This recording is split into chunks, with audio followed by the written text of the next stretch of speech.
بسم اللہ الرحمن الرحیم۔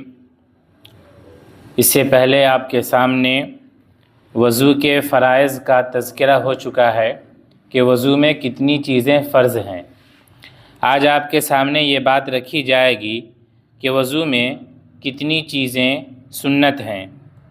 سنت کا مطلب یہ ہے کہ اگر آپ ان میں سے کسی چیز کو چھوڑ دیجئے گا تو بھی آپ کا وضو درست ہو جائے گا، لیکن وہ رسول اکرم صلی اللہ علیہ وسلم کے طریقے کے خلاف ہوگا۔ رسول اکرم صلی اللہ علیہ وسلم کے طریقے کے خلاف ہوگا۔ اور اس سے پہلے جو 4 باتیں آئی تھی وہ فرض تھی، یعنی اگر ان میں سے کوئی ایک چیز بھی آپ چھوڑ دیں گے تو آپ کا وضو ہی درست نہیں ہوگا۔ تو وضو میں 19 چیزیں سنت ہے۔ نمبر 1، وضو کی نیت کرنا۔ نیت دل کے ارادے کا نام ہے، یعنی آپ دل میں یہ ارادہ کریں کہ اے اللہ، میں پاک ہونے کی ارادے سے وضو کر رہا ہوں، میں پاک ہونے کے لیے وضو کر رہا ہوں، میں نماز پڑھنے کی نیت سے وضو کر رہا ہوں۔ سمجھے بات؟ تو پاکی حاصل کرنے کی نیت سے وضو کریں، نماز پڑھنے کی نیت سے وضو کریں، یہ ہے نیت کا مطلب۔ نمبر 2، تسمیہ یعنی بسم اللہ الرحمن الرحیم یا وضو کی دعا بسم اللہ العظیم والحمد للہ الذی ہدانا للاسلام پڑھ کر وضو کرنا۔ وضو سے پہلے آپ بسم اللہ الرحمن الرحیم پڑھیں، یا وضو کی دعا ہے بسم اللہ العظیم والحمد للہ الذی ہدانا للاسلام، یا اس کے علاوہ جو بھی دعا آپ کو یاد ہو تو وضو کی دعا پڑھ کر آپ وضو شروع کریں۔ نبی اکرم صلی اللہ علیہ وسلم ارشاد فرماتے ہیں کہ جو آدمی وضو کرے اور اللہ کا نام لے کر وضو کرے تو وضو کرنے کی وجہ سے اس کا پورا بدن پاک ہو جاتا ہے، اور جو آدمی بسم اللہ پڑھے بغیر، اللہ کا نام لیے بغیر وضو کرے تو وضو کے جو اعضاء ہیں بس وہی پاک ہوتے ہیں۔ یعنی بدن کے کسی بھی عضو سے اگر آپ گناہ کیے رہیں گے تو اللہ رب العزت وضو کی برکت سے اس پورے گناہ کو ختم کر دیں گے، اور اگر آپ ایسا نہیں کرتے ہیں، اللہ کا نام لیے بغیر وضو کرتے ہیں، تو بس اعضائے وضو سے جو گناہ کیے رہیں گے وہی گناہ کیا ہے ختم ہوں گے، بقیہ پورے بدن سے جو گناہ کیے ہوں گے وہ گناہ باقی رہیں گے۔ تو اس لیے بسم اللہ الرحمن الرحیم یا وضو کی دعا پڑھ کر وضو کریں۔ نمبر 3، دونوں ہاتھ گٹوں تک 3 بار دھونا۔ وضو کرتے وقت کیا ہے، دونوں ہاتھوں کو ہم پہلے گٹوں تک کتنی مرتبہ دھوئیں گے؟ 3 مرتبہ گٹوں تک کیا ہے ہاتھ کو دھوئیں گے۔ نمبر 4، مسواک کرنا۔ نبی اکرم صلی اللہ علیہ وسلم کا ارشاد ہے مسواک کیا کرو، اس لیے کہ مسواک یہ منہ کی پاکی کا ذریعہ ہے اور رب کی خوشنودی حاصل کرنے کا سبب ہے۔ جو آدمی مسواک کرتا ہے تو اس کی وجہ سے اس کا منہ بھی پاک ہوتا ہے، منہ کے اندر اگر بدبو ہو تو بدبو ختم ہو جاتی ہے، بدبو پیدا نہیں ہوتی ہے، اور اللہ رب العزت بھی اس سے خوش ہوتے ہیں۔ آپ صلی اللہ علیہ وسلم نے فرمایا کہ جبرائیل علیہ السلام مجھے ہمیشہ مسواک کرنے کی تاکید کرتے رہے، اور اتنی تاکید کیے کہ ایسا لگا جیسا کہ مسواک کو فرض کر دیں گے۔ یعنی جس طرح نماز پڑھنا، روزہ رکھنا، زکوٰۃ دینا فرض عمل ہے، اسی طرح آپ کو حضرت جبرائیل علیہ السلام مسواک کرنے کی اس قدر تاکید کرتے تھے کہ آپ کو یہ اندیشہ ہوا کہ کہیں مسواک کرنا بھی فرض نہ ہو جائے۔ اور پھر آپ صلی اللہ علیہ وسلم نے یہ بھی فرمایا کہ اگر مجھے اپنی امت کے لیے مشقت کا خوف نہیں ہوتا تو میں ہر وضو کے وقت، ہر نماز کے وقت مسواک کا حکم دیتا۔ اس لیے مسواک کیا کریں۔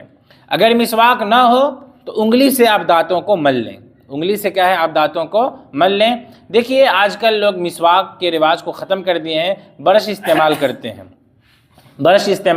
ہیں، تو برش کے ساتھ ساتھ آپ کو مسواک کا بھی استعمال کرنا چاہیے۔ مسواک لکڑی کا جو مسواک ہوتا ہے تو لکڑی کے مسواک سے آپ حضرات منہ کی صفائی کیا کریں۔ اگر آپ برش کرتے ہیں تو اس میں بھی آپ کو ثواب ہے کہ آپ منہ کو پاک کر رہے ہیں، اور نماز سے پہلے کیا ہے اپنے پورے منہ کو پاک کر رہے ہیں، اس میں بھی ثواب ہے۔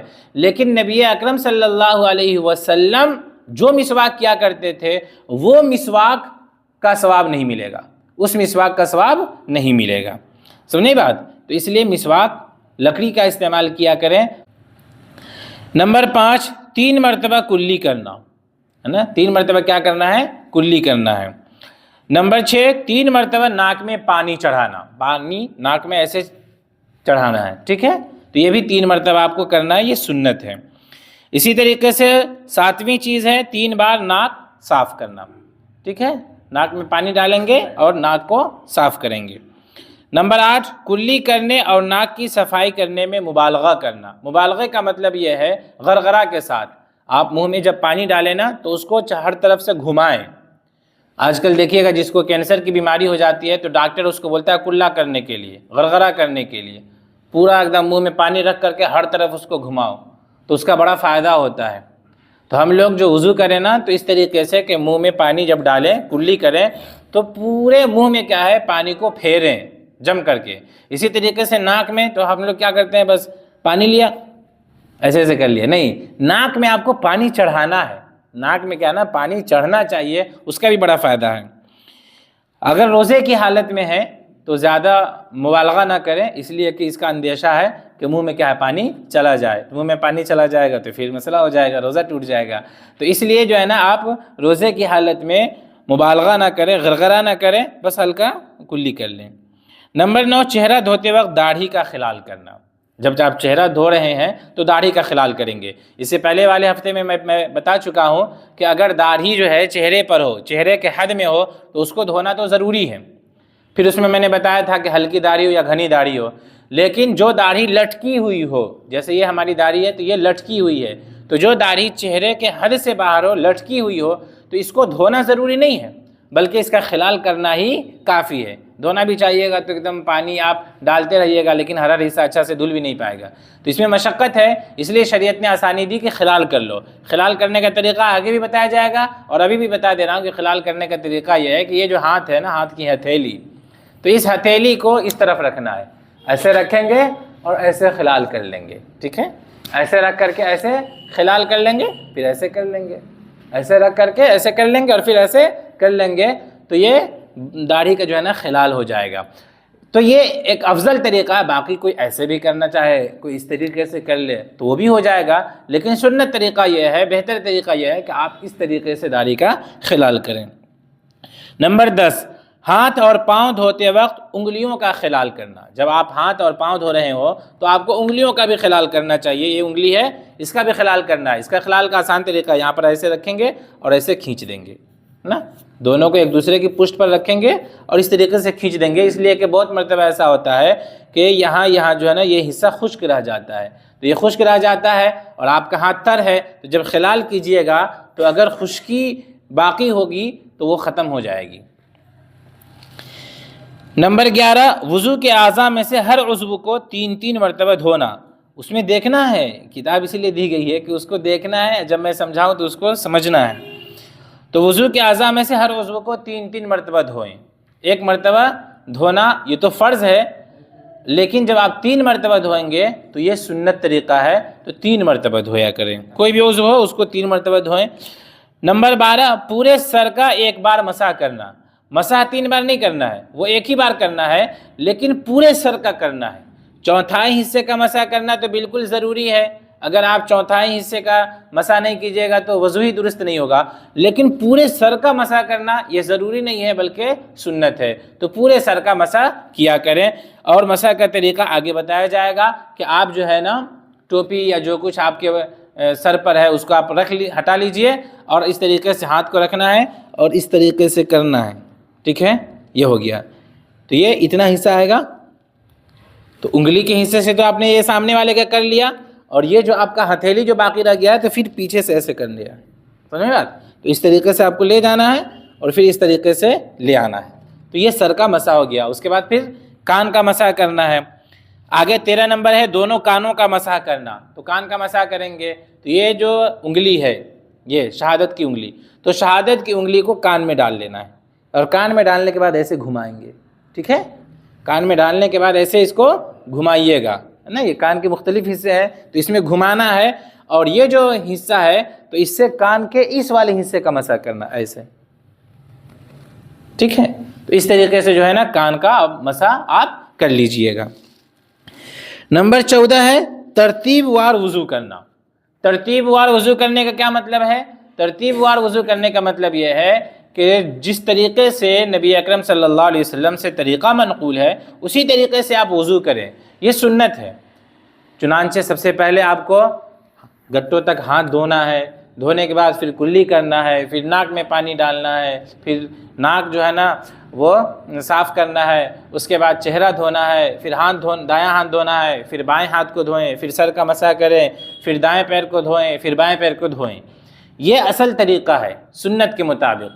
لیکن اگر کوئی آدمی پہلے پیر دھو لے، پھر چہرہ دھوئے، پھر سر کا مسح کرے اور پھر ہاتھ دھوئے تو اس کا وضو ہو جائے گا، لیکن یہ سنت کے خلاف ہے، یعنی آپ صلی اللہ علیہ وسلم کے بتائے ہوئے طریقے کے خلاف ہے، لیکن کچھ اس میں سے چھوٹ گیا تو وضو درست ہو جائے گا، اس سے آپ نماز پڑھنا چاہیں تو نماز پڑھ سکتے ہیں۔ نمبر 15، اعضائے وضو کو پے در پہ دھونا۔ پے در پہ دھونے کا کیا مطلب ہے؟ مطلب یہ ہے کہ ایک عضو کو آپ نے دھو لیا اور اس کے جسٹ بعد آپ دوسرا عضو دھو لیں۔ اب یہ نہیں کہ آپ نے ہاتھ دھو لیا، اس کے بعد چلے گئے امام صاحب سے ملنے کے لیے اور پورا گھر کا حال چال پوچھ لیا، امام صاحب کے یہاں کچھ رکھا ہوا تھا کھا پی لیا، اور پھر آ رہے ہیں اور پھر پیر دھو رہے ہیں۔ تو یہ آپ نے ایک عضو کے بعد دوسرے عضو کو فوراً نہیں دھویا۔ تو آپ یعنی جب وضو کے لیے بیٹھے نا تو کمپلیٹ وضو کر کے آپ کو اٹھنا ہے، یہ سمجھیے۔ تو ایک عضو خشک ہونے سے پہلے دوسرا عضو کو دھو لینا ہے، یعنی بیچ میں کوئی فالتو کام نہیں کرنا ہے، یہ سنت طریقہ ہے۔ نمبر 16، تمام اعضاء کو خوب مل کر اور اچھی طرح رگڑ کر دھوئیں، ایک دم زبردست انداز میں خوب اچھی طریقے سے دھلنا ہے تاکہ کوئی بھی حصہ کیا ہے خشک نہ رہے، ہے نا۔ تو ایک مرتبہ تو دھلیں گے، ایسے تو بس اس قدر آپ پانی رکھیں کہ پانی کے قطرات ٹپک جائیں، وہی کافی ہے۔ لیکن ہم لوگ جب وضو کرتے ہیں تو بہت اچھی طرح سے وضو کرتے ہیں کہ نہیں، آپ دیکھے ہوں گے نل میں وضو کرتے ہیں تو جم کر کے پورا پانی کو کیا ہے اس پر بہاتے ہیں۔ تو یہ سنت طریقہ ہے کہ اچھی طریقے سے خوب رگڑ کر کے دھلنا ہے۔ نمبر 17، داہنی طرف سے وضو شروع کرنا۔ دائیں طرف سے پہلے دھوئیں گے، دو ہاتھ ہے تو دونوں ہاتھ میں سے پہلے دایاں ہاتھ دھوئیں گے پھر بایاں ہاتھ دھوئیں گے، دو پیر ہے تو پہلے دائیں پیر کو دھوئیں گے پھر بائیں پیر کو دھوئیں گے، یہ سنت طریقہ ہے۔ حدیث میں آتا ہے کہ اللہ رب العزت کو ہر کام میں دائیں طرف سے ابتدا پسند ہے، حتیٰ کہ جوتا پہننے میں اور کنگھی کرنے میں بھی دائیں طرف سے انسان کو ابتدا کرنا چاہیے، اور آپ صلی اللہ علیہ وسلم کا بھی اسی پر عمل تھا۔ کوئی بھی کام ہو تو دائیں طرف سے آپ ابتدا کریں۔ مسجد میں آپ داخل ہو رہے ہیں تو پہلے آپ کو دائیں پیر داخل کرنا ہے، کپڑا آپ پہن رہے ہیں تو ہاتھ کو پہلے آپ دائیں آستین میں داخل کیجئے پھر بائیں آستین میں کیا ہے داخل کیجئے۔ گھر میں آپ جا رہے ہیں تو پہلے دائیں پیر کو داخل کیجئے پھر بائیں پیر کو داخل کیجئے۔ تو کوئی بھی کام ہو اس میں داہنی طرف سے ابتدا کو نبی اکرم صلی اللہ علیہ وسلم بھی پسند کرتے تھے اور اللہ رب العزت کو یہی پسند ہے، تو اس لیے دائیں طرف سے آپ وضو کریں۔ نمبر 18، ہاتھ اور پیر کو انگلیوں کی طرف سے دھونا۔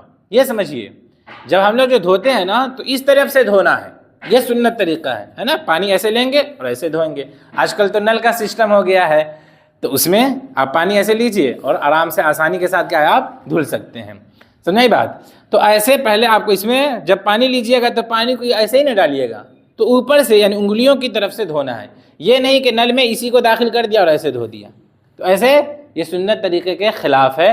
دھونے کے لیے آپ ہاتھ کو اس میں ڈالیے اور ہاتھ کی طرف سے ایسے دھونا ہے، ٹھیک ہے۔ اسی طریقے سے پیر کو جب دھلنا ہے نا تو اوپر سے ایسے شروع نہیں کرنا ہے، بلکہ پیر کو ایسے اٹھا لیجئے اور اوپر کی جانب سے یعنی انگلیوں کی جانب سے کیا ہے آپ پیر کو دھوئیے، یہ سنت طریقہ ہے۔ اور 19 نمبر کیا ہے؟ وضو کے بعد آسمان کی طرف دیکھتے ہوئے کلمہ شہادت اشہد ان لا الہ الا اللہ وحدہ لا شریک لہ واشہد ان محمدا عبدہ ورسولہ، اور وضو کے بعد کی دعا اللہم اجعلنی من التوابین واجعلنی من المتطہرین پڑھنا۔ جب آپ وضو کریں تو وضو کرنے کے بعد جب کمپلیٹ وضو کر لیں تو اس کے بعد جو وضو کی دعا ہے وہ پڑھنا ہے۔ وضو کی دعا ہے اللہم اجعلنی من التوابین، اے اللہ مجھے ان لوگوں میں سے بنا جو توبہ کرتے ہیں۔ آپ لوگ بھی بولیے اللہم اجعلنی من التوابین وَاجْعَلْنِي مِنَ الْمُتَطَہِّرِينَ، یہ ہے اللہم اجعلنی من التوابین وَاجْعَلْنِي مِنَ الْمُتَطَہِّرِينَ۔ اور یہ تو ہو گیا وضو کے بعد کی دعا، اور اس کے بعد فضیلت حاصل کرنے کے لیے کلمہ شہادت پڑھے، جو دوسرا کلمہ ہے نا، دوسرا کلمہ تو یاد ہی ہے اشہد ان لا الہ الا اللہ واشہد ان محمدا عبدہ ورسولہ، یہ ہے۔ وہ نہ پڑھنا چاہے تو یہ بھی پڑھ سکتے ہیں، اشہدو ان لا الہ الا اللہ وحدہ لا شریک لہ واشہدو ان محمدا عبدہ ورسولہ۔ جو آدمی اچھی طرح سے وضو کرتا ہے اور وضو کے بعد یہ دعا پڑھتا ہے تو اس کے لیے آسمان کے دروازے کھول دیے جاتے ہیں۔ تو اس لیے وضو کے بعد کلمہ شہادت ضرور پڑھا کریں، اور وضو کے جو بعد کی دعا ہے اس کو بھی پڑھا کریں۔ تو یہ جو 19 چیزیں ہیں یہ سنت ہے۔ سنت کا مطلب یہ ہے کہ آپ صلی اللہ علیہ وسلم نے پابندی سے اسی طریقے سے وضو فرمائی ہے، یہ آپ صلی اللہ علیہ وسلم کا طریقہ رہا ہے۔